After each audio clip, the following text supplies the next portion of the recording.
Well, the cinemas are still here. Yes, and radio is still here. What about our question?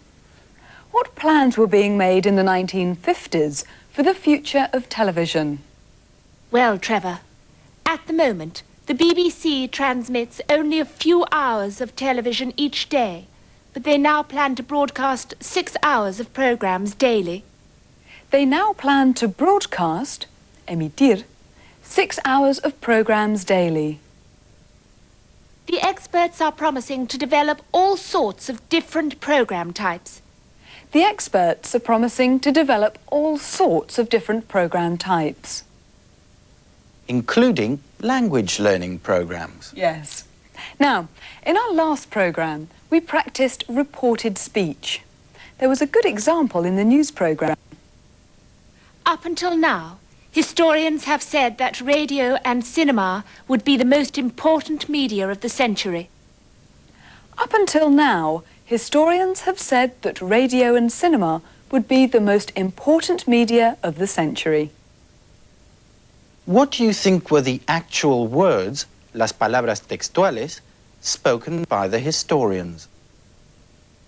Radio and cinema will be the most important media of the century. Remember, verb tenses often change when you're using reported speech. Imagine that Tony is a historian from the 1950s. Listen and then report what he said. In 10 years' time, radio will be dead. The historian said that in 10 years' time, radio would be dead. The cinema has changed the world. The historian said that the cinema had changed the world. I saw Ben-Hur yesterday. The historian said that he had seen Ben-Hur the day before.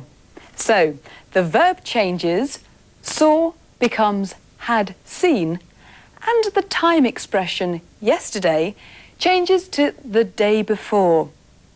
And now it's time for Making yourself understood. when you're speaking on the telephone, the communication strategies you use are a bit different from normal everyday conversation. Listen out for all the special telephone expressions.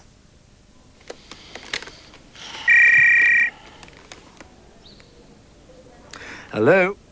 Hello. Hello. This is Mr. Gonzalez in room 205 here. I wonder if you... Sorry, who? Mr. Gonzalez? Gonzalez. Room 205. Oh, right. Yes. Hello, Mr. Gonzalez. What can I do for you? I'd like to watch the football match, but I can't find it in my paper. Do you know when it's on? It's on television. Yes. But what time is it on television? I'm sorry? What time is the match on TV? Look, you'll have to speak up. This is a terrible line. What match? The big match. Which big match? The football. What time is the football on television? I want to watch the match on TV.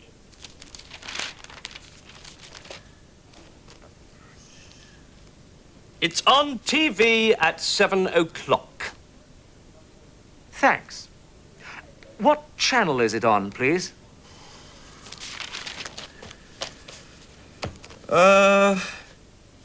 Sky Sport. Sky Sport at 7 o'clock. Thank you very much.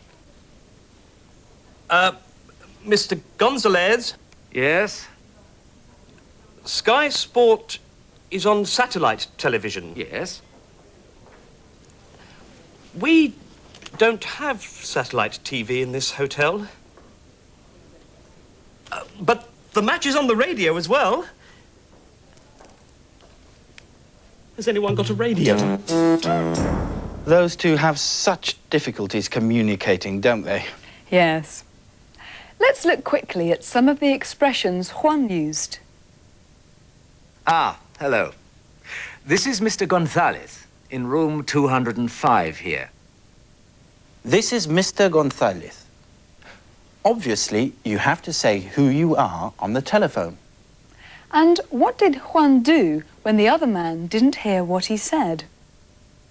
Mr. Gonzalez? Gonzalez.